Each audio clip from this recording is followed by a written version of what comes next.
தமிழ்நாடு ஜல்லிக்கட்டு பேரவை கோவை மாவட்ட சார்பில் ஆலோசனை கூட்டம் மற்றும் ஜல்லிக்கட்டு பேரவை மாநில தலைவர் ஜல்லிக்கட்டு காவலன் ராஷ்டிரிய ரத்னா டாக்டர் பி ராஜசேகரன் அவர்களுக்கு பாராட்டு விழா கோவை ராமநாதபுரம் ஒலம்பஸ் 80 அடி சாலை பகுதியில் உள்ள சாண்டோ MMA சின்னப்பா தேவர் திருமண மண்டபத்தில் நடைபெற்றது.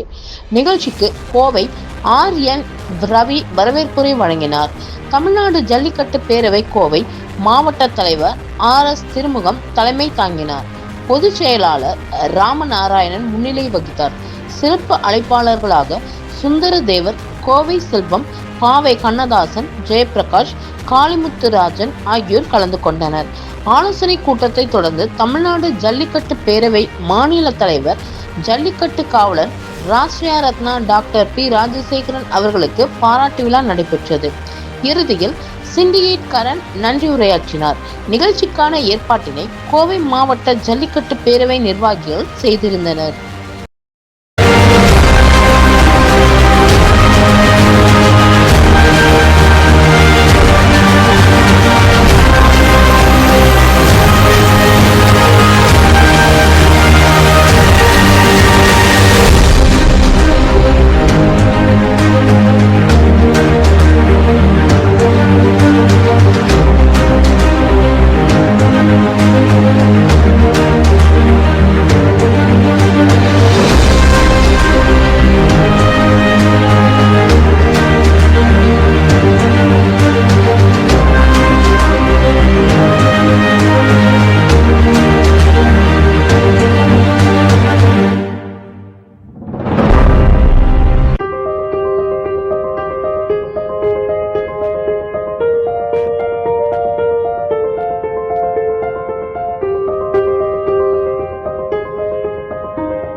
அனைவருக்கும் புத்தாண்டு பொங்கல் வாழ்த்துக்கள் ஜல்லிக்கட்டு பேரவையின் சார்பாக தெரிவித்துக் கொள்கின்றோம். இன்று கோயம்புத்தூரில் ஜல்லிக்கட்டு பேரவையின் ஆலோசனை கூட்டமும் இந்த ஜல்லிக்கட்டு பேரவையில் தலைமை வகித்திருக்கின்ற எனக்கு பாராட்டு விழாவும் ஒரு சேர நடத்தியிருக்கின்றார்கள்.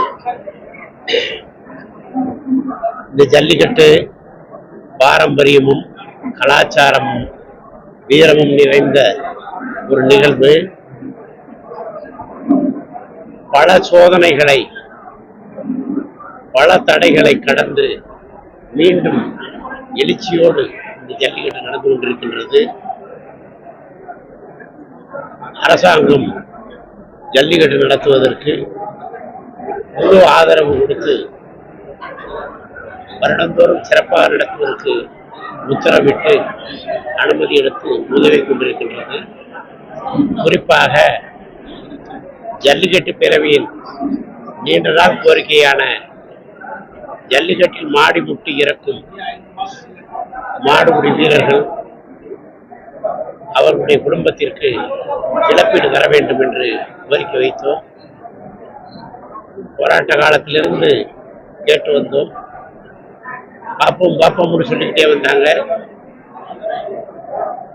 இப்பொழுது இருக்கின்ற தமிழக முதலமைச்சர் அவர்கள் 2022 இருந்து கடந்த 3 ஆண்டுகளாக நடைபெறும் ஜல்லிக்கட்டில் உயிர் சேதம் ஏற்பட்டால் அவர்கள் குடும்பத்திற்கு முதல்வர் நிவாரண நிதியிலிருந்து பணம் கொடுத்து வருகின்றார்கள் என்பதை அந்த உதவி கொடுப்பதற்காக எங்களுடைய கோரிக்கையை ஏற்றுக்கொண்டதற்காக தமிழக முதலமைச்சர் அவர்களையும் தமிழக அரசையும் பாராட்டி பெருமிதம் கொள்கின்றோம்.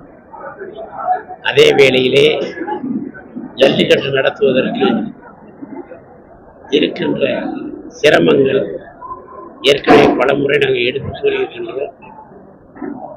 ஜல்லிக்கட்டு நடத்தும் பொழுது கோலாகலமாகவும் பிரம்மாண்டமாகவும் தெரிகின்றது. காலை வைத்திருப்பவர்களுக்கும் பார்வையாளருக்கும் வீரர்களுக்கும் எந்த விதமான ஒரு அச்சமும் இல்லை. ஆனால் ஜல்லிக்கட்டு நடத்துகிற விழா குழுவினருக்கு மட்டும் ஏகப்பட்ட கண்டிஷன், அந்த உறுதிமொழி பத்திரம் போன்ற இக்கட்டான சூழ்நிலை இருக்கு. இதுக்கு பயந்துக்கிட்டே நிறைய பேர் ஜல்லிக்கட்டு நடத்த முன் வர மாட்டேன்றாங்க. ஆகையினால வருங்காலங்களில் இந்த 2026 விழா குழுவினருக்கு சிரமம் கொடுக்காமல் ஜல்லிக்கட்டு நடத்துவது அரசு உதவ வேண்டும் என்று கோரிக்கை வைத்து அவர்கள் கண்டிப்பாக செய்து நம்பிக்கையோடு நன்றி விடைபெறுகின்றனர். ஜல்லிக்கட்டு மஞ்சூரில் பார்த்தீங்கன்னா டயரோட மாடு பாதிப்பு, அதை பற்றி அதெல்லாம் விதிமீறல். அது விதிமீறல். அங்க இருக்க நிர்வாகமே அதை சரி பண்ணிடுவாங்க. அதெல்லாம் அரசாங்கம் சொல்ல வேண்டிய அவசியம். கோவை மாவட்டத்தில் ஜல்லிக்கட்டு நடக்குது. கோவை மாவட்டத்தில் ஜல்லிக்கட்டு வருஷம் பிரம்மாண்டமா நடக்குது. இந்த வருஷம் நடக்கிறதுக்கு ஏற்பாடு பண்ணிக்கிட்டு